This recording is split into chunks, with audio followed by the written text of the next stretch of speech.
Good evening. Politics पे चर्चा में आज हम लोग बात करने जा रहे हैं प्लेटो के न्याय संबंधी सिद्धांत के बारे में। प्लेटो का न्याय सिद्धांत उसके दर्शन की आधारशिला है। रिपब्लिक में वर्णित आदर्श राज्य का मुख्य उद्देश्य न्याय की प्राप्ति है। रिपब्लिक ने प्लेटो के न्याय के स्वरूप तथा उसके निवास स्थान अर्थात नेचर और हैबिटेशन की विस्तृत चर्चा की। रिपब्लिक का प्रारंभ और अंत न्याय की चर्चा से होता है। प्लेटो ने न्याय को कितना महत्व दिया है वह इस बात से स्पष्ट हो जाता है कि प्लेटो की रिपब्लिक को न्याय विषयक ग्रंथ भी कहा जाता है। आदर्श राज्य में न्याय व्यवस्था की स्थापना के लिए दर्शन का शासन, राज नियंत्रित शिक्षा व्यवस्था और साम्यवादी व्यवस्था का प्रावधान किया गया है।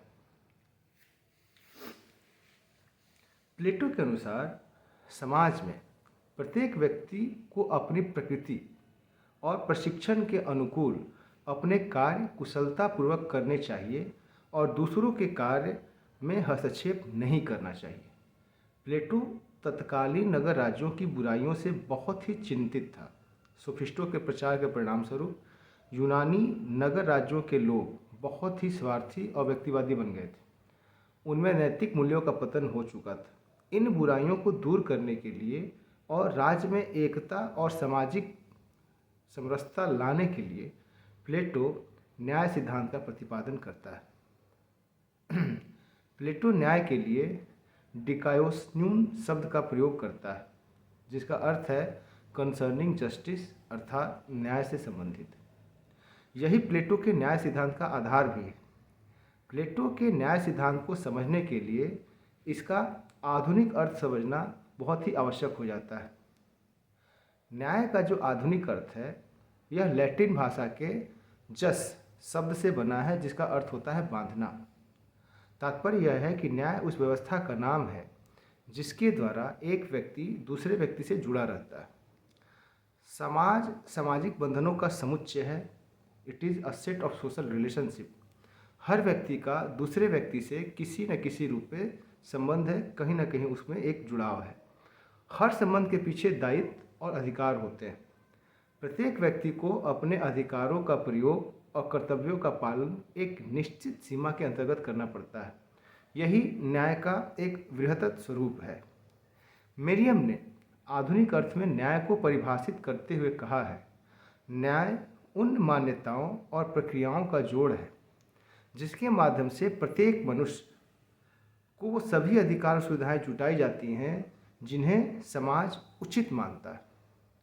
आधुनिक अर्थ में न्याय का संबंध कानूनी प्रक्रिया द्वारा अपराधियों को दंड देने की प्रक्रिया से समझा जाता है। उपर्युक्त परिभाषाओं के आधार पर अगर हम देखें तो न्याय के तीन पक्ष हमारे सामने दृष्टिगोचर होते हैं।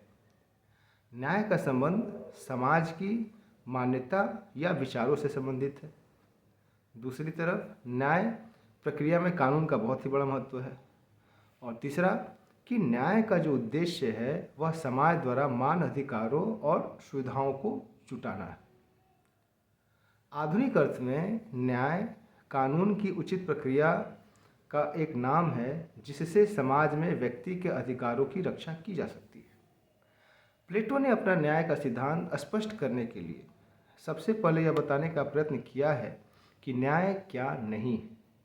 प्लेटो ने यह बताने के लिए कि न्याय क्या है, उसका निवास स्थान कहाँ है, पहले उस युग में प्रचलित जो तीन प्रमुख धारणाएं थीं उनका खंडन किया।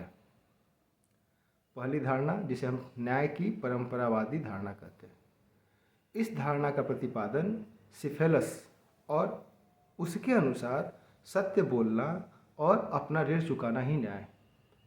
उसके बाद पोलीमार्कस के अनुसार न्याय प्रत्येक व्यक्ति को वह देने में है जो उसके लिए उचित है।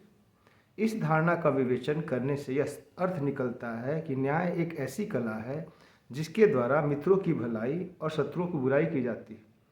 प्लेटो ने इस धारणा का खंडन चार आधारों पर किया। न्याय कला ना होकर आत्मा का गुण है। न्याय हमेशा अच्छाई की ओर प्रवृत्त होता है, बुराई की ओर नहीं। कला तो बाह्य वस्तु है, जबकि न्याय आत्मा का गुण व मन की प्रवृत्ति है। शत्रु तथा मित्र के आधार पर न्याय करना व्यवहार में कठिन है। एक अच्छा मित्र भी शत्रु हो सकता है। व्यक्ति के अंदर छिपी बात कोई नहीं जान सकता, अतः यह पहचानना मुश्किल है कि कौन व्यक्ति मित्र है और कौन शत्रु है। मित्र की भलाई करना तो उचित है, लेकिन शत्रु की बुराई करने से उसका अधःपतन हो जाता है। न्याय सेवा भावना पर आधारित होता है, अतः किसी व्यक्ति को पहले से अधिक बुरा बनाना न्याय नहीं हो सकता। मित्र और शत्रु के प्रति भलाई और बुराई का विचार व्यक्तिवादी सिद्धांतों पर आधारित है, जबकि न्याय की अवधारणा का मूल रूप से सामाजिक हित से सरोकार है। दूसरी अवधारणा न्याय की उग्रवादी धारणा। इस धारणा के प्रवक्ता थ्रेसिमेकस, उनका मानना है कि न्याय है वह शक्तिशाली का हित है। इसका अर्थ जिसकी लाठी उसकी भैंस की जो कहावत वह चरितार्थ होती है। व्यक्ति के लिए न्यायप्रिय होने का अर्थ है कि वह सरकार व शासन के हितों का साधन बन जाए। न्याय की इस धारणा का अभिप्राय यह भी है कि सरकार सदा स्वयं से स्वार्थ के लिए शासन करती है तथा अन्याय न्याय से अच्छा है। प्लेटो इस धारणा का भी खंडन करता है। वह कहता है, व्यक्ति सामाजिक व्यवस्था का एक अविभाज्य अंग है और इस सामाजिक व्यवस्था में उसका तथा उसके कर्तव्यों का स्थान सुनिश्चित है। व्यक्ति का सच्चा सुख अपने कर्तव्यों के पालन में है, न कि स्वार्थों की पूर्ति में। शासक एक सच्चे कलाकार की तरह होता है। एक सच्चा न्यायपूर्ण शासक वही है जो अपनी कलाकृति अर्थात नागरिकों के हितों को वृद्धि करता है, उनको समृद्ध करता है। वह सीमित स्वार्थों का सेवक ना होकर समूचे समाज के हितों का सेवक या पोषक होता है। न्यायी व्यक्ति ही अन्यायी की तुलना में बुद्धिमान होता है। वह अपने निर्दिष्ट कर्तव्यों को पूरा करता हुआ आत्मानंद प्राप्त करता है। इस प्रकार न्यायी अन्यायी से अच्छा है, न कि अन्यायी न्यायी से। अब तीसरी अवधारणा है, वह है न्याय की व्यवहारवादी धारणा। इस धारणा का प्रतिपादन ग्लॉकन ने किया है और ग्लॉकन का मानना है कि मनुष्य स्वभाव से स्वार्थी है। मनुष्य ने प्राकृतिक अवस्था में उत्पन्न अन्याय को दूर करने के लिए समझौता किया कि वे न तो अन्याय करेंगे और न अन्याय को सहन करेंगे। ग्लूकॉन का तर्क है कि न्याय एक कृत्रिम व्यवस्था है जिसकी उत्पत्ति का आधार भय है। न्याय भय की संतान है। यह दुर्बलों की आवश्यकता है ताकि वे शक्तिशाली के विरुद्ध अपनी रक्षा कर सकें। अतः उनके अनुसार न्याय दुर्बल का हित है। प्लेटो के विचारानुसार न्याय का निवास मनुष्य की आत्मा में है, न कि किसी बाह्य समझौते में। न्याय व्यक्ति की आत्मा का गुण है। न्याय उसकी सहज प्रकृति है। न्याय का पालन भय से नहीं, स्वाभाविक रूप से होना चाहिए। उपयुक्त तीनों धारणाओं का खंडन करते हुए प्लेटो कहता है कि न्याय मनुष्य की आत्मा का गुण है तथा मानव मस्तिष्क का स्वभाव है। ऐसा गुण तथा ऐसा स्वभाव जिसे एक बार प्राप्त करने पर मनुष्य सदैव एक सदाचारी का व्यवहार करता है और उसी मार्ग का अनुसरण करता है। अब देखें कि प्लेटो की न्याय संबंधी अवधारणा क्या है। प्लेटो का न्याय संबंधी अवधारणा या सिद्धांत इस बात पर आधारित है कि प्रत्येक मनुष्य का अपना अलग अलग एक स्वभाव होता है। मनुष्य की आत्मा के 3 गुण होते हैं, विवेक, साहस और क्षुधा। आत्मा के प्रत्येक तत्व का अपना स्वाभाविक कार्य है। विवेक का कार्य नियंत्रण करना है, साहस का कार्य रक्षा करना है और क्षुधा का कार्य भौतिक वस्तुओं का संचय करना है। प्लेटो के अनुसार यदि मानव आत्मा के तीनों ही गुणों के आधार पर व्यक्ति अपने स्वभाव के अनुकूल कार्य करे तो वह न्याय है। प्लेटो के अनुसार एक व्यक्ति को केवल एक ही कार्य करना चाहिए जो उसकी प्रकृति, जो उसका जो अपना वर्चू है, उसके अनुकूल हो। इस प्रकार प्लेटो प्रचलित तीनों ही धारणाओं का खंडन करते हुए न्याय को बाह्य वस्तु न मानकर आत्मा का गुण मानता है। प्लेटो का कहना है न्याय मानव आत्मा की उचित अवस्था और मानवीय स्वभाव की प्राकृतिक मांग है। प्लेटो के अनुसार न्याय के 2 स्वरूप होते हैं। पहला, जिसे वह सामाजिक न्याय के रूप में देखता है, और दूसरा व्यक्तिगत सामाजिक न्याय में प्लेटो यह कहते हैं कि सामाजिक रूप से न्याय तभी संभव है जब समाज के सभी वर्ग अपने स्वभावानुकूल कार्यों को पूरा करते हैं और परस्पर सामंजस्य तथा एकता बनाए रखते हैं। प्लेटो राज्य में दार्शनिक वर्ग में विवेक, सैनिक वर्ग में साहस और उत्पादक वर्ग में क्षुधा या तृष्णा तत्वों की प्रधानता को स्वीकार करते हैं। न्याय का संबंध तो समूचे राज्य से है। प्रत्येक वर्ग अपने कर्तव्यों का उचित दिशा में निर्वहन करके न्याय की स्थापना कर सकते हैं। प्लेटो का कहना है कि राज्य के तीनों अर्थात दार्शनिक, शासक को, सैनिक वर्ग को और उत्पादक वर्ग द्वारा अपने अपने कार्यों का समुचित निर्वहन करना, पालन करना ही सामाजिक न्याय है। एकता और समरसता, इन दो बिंदुओं पर उन्होंने बहुत अधिक बल दिया है। प्लेटो की न्याय संबंधी जो धारणा है उसमें हम विशिष्टीकरण के सिद्धांत को बहुत प्रमुखता से देखते हैं। प्रत्येक व्यक्ति को केवल एक ही ऐसा कार्य चाहिए जो उसके स्वभाव के अनुकूल हो। प्लेटो के न्याय सिद्धांत के बारे में बार्कर का कहना है, न्याय का अर्थ प्रत्येक व्यक्ति द्वारा उस कर्तव्य का पालन जो उसके प्राकृतिक गुणों एवं सामाजिक स्थिति के अनुकूल है करना चाहिए। नागरिक की स्वधर्म चेतना तथा सार्वजनिक जीवन में उसकी अभिव्यंजना ही राज्य का न्याय है। क्वायर एक अलग विद्वान है, उन्होंने कहा है कि प्रत्येक व्यक्ति को उसके अनुकूल भूमिका और कार्य देना ही न्याय है। प्लेटो के अनुसार सच्चे न्याय के लिए समाज के सभी वर्गों में एकता और सामंजस्य को बनाए रखा जाना अत्यावश्यक, अर्थात कोई भी वर्ग दूसरे वर्ग के कार्यों में हस्तक्षेप नहीं करेगा। इसी दृष्टिकोण से सेबाइन ने कहा है कि न्याय समाज की एकता का शत्रु है, यह उन व्यक्तियों के परस्पर तालमेल का नाम है जिनमें से प्रत्येक को अपनी प्रकृति और शिक्षा दीक्षा के अनुसार अपने कर्तव्य को चुन लिया है और उसका पालन करता है। यह व्यक्तिगत धर्म भी है और सामाजिक धर्म भी है, क्योंकि इसके द्वारा इससे राज्य तथा घटकों का परम कल्याण की प्राप्ति की जा सकती है। अतः वही राज्य न्यायी होता है जहाँ दार्शनिक राजा शासन करता है, सैनिक रक्षा करता है और उत्पादक उत्पादन की प्रक्रिया में संलिप्त है। ये तीनों ही वर्ग अपने अपने कार्य क्षेत्र में विशिष्टता प्राप्त करते हुए एक दूसरे के कार्य क्षेत्रों में हस्तक्षेप किए बिना परस्पर सामंजस्य बनाए रखने के लिए प्रयत्नशील होते हैं। अब अगर हम ये बात कहें कि जिस तरीके से उन्होंने बताया कि एक तो सामाजिक न्याय की स्थापना है, दूसरा व्यक्तिगत न्याय की बात। अब मूलतः अगर हम देखें कि न्याय का जो निवास स्थान है वो क्या है, तो वह निवास स्थान है आत्मा। प्लेटो ने राज्य को व्यक्ति का ही बृहत रूप माना है। प्लेटो न्याय का निवास राज्य में भी मानता है, क्योंकि राज्य आत्मा के तीनों तत्वों और तीनों वर्गों का संयोग है, इसलिए प्लेटो ने इसे सामाजिक न्याय कहा है।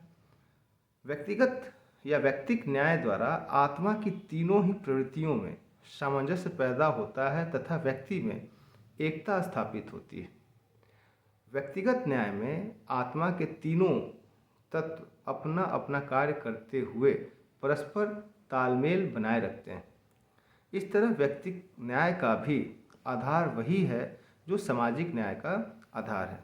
अतः दोनों ही न्यायों में जो आधारभूत बात है वह है इन दोनों के बीच में समरसता का होना, इन दोनों के बीच में समानता का होना।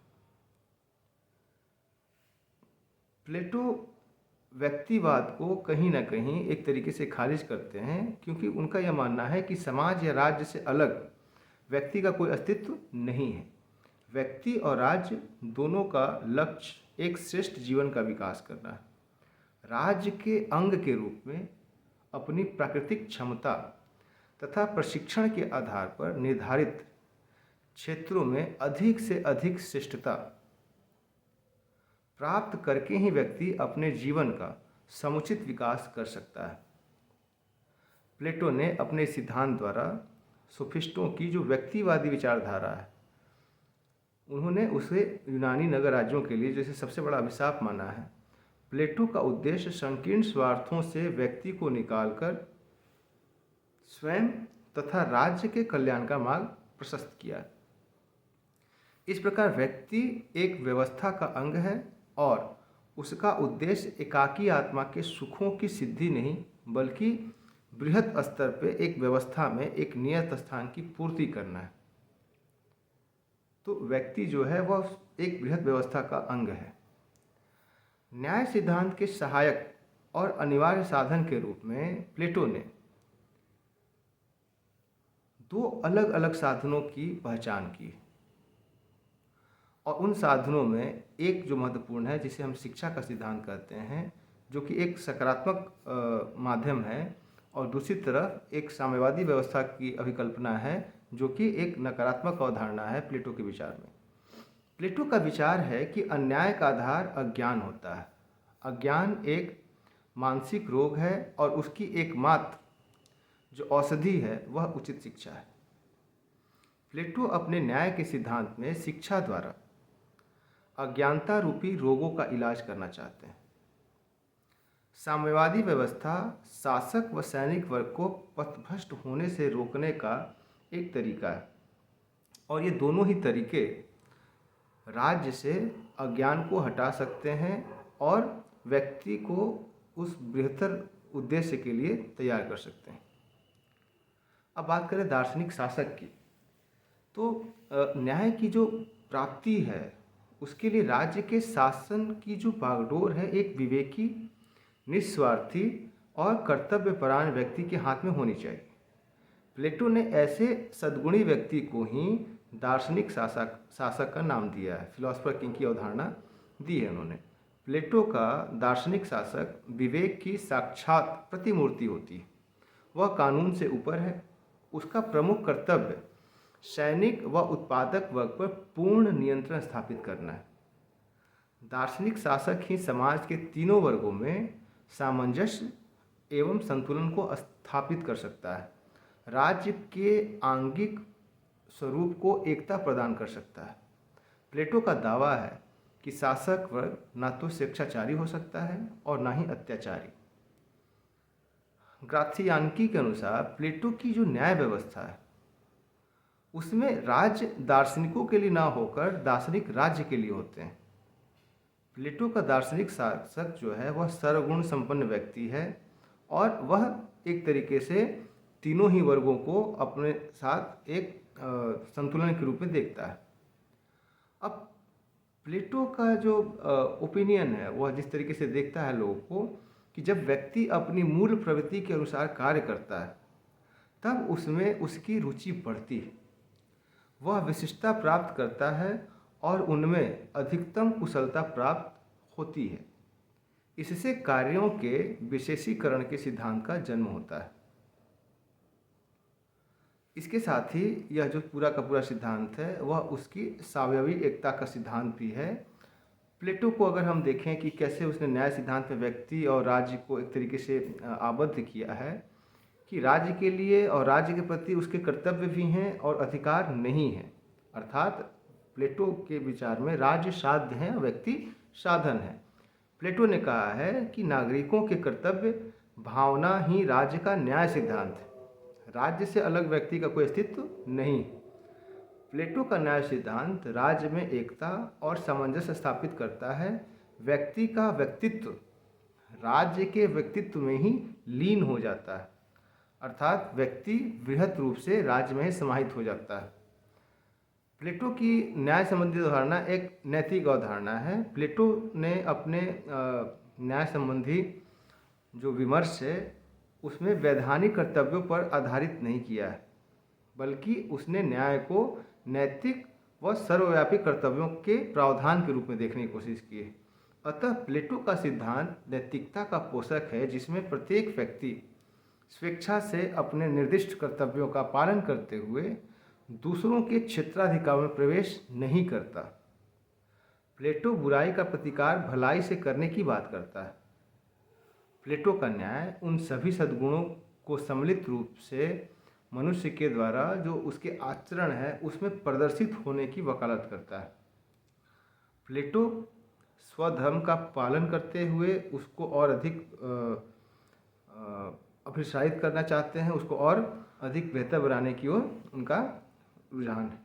इतना ही नहीं, प्लेटो के अनुसार यह जो न्याय संबंधी अवधारणा है वह आदर्श राज्य का रक्षक है। प्लेटो ने न्याय को एक ऐसा गुण माना है जो राज्य में तब भी निवास करता है जब विवेक, साहस और आत्मसंयम क्षीण हो जाते हैं। उनका मत है कि न्याय की अनुपस्थिति में समाज अक्षमता, अव्यवस्था, स्वार्थपरता, फूट और कलह जैसी व्याधियों से ग्रस्त हो जाता है। अतः प्लेटो का जो न्याय सिद्धांत है वह एक तरीके से आदर्श राज्य का रक्षक भी है और त्राता भी। प्लेटो का बहुमत पर बिल्कुल ही विश्वास नहीं है। वह कलाकारों और कृषकों में प्रशासन की क्षमता को स्वीकार नहीं करते। जिस प्रकार एक रोगी डॉक्टर के अधीन हो जाता है, उसी प्रकार प्लेटो ने राज्य को बौद्धिक वर्ग के हाथों में सौंप दिया। प्लेटो यह मानता है कि ज्ञान या विवेक केवल दार्शनिक राजा के पास ही हो सकता है, सैनिक व उत्पादक वर्ग के पास नहीं हो सकता।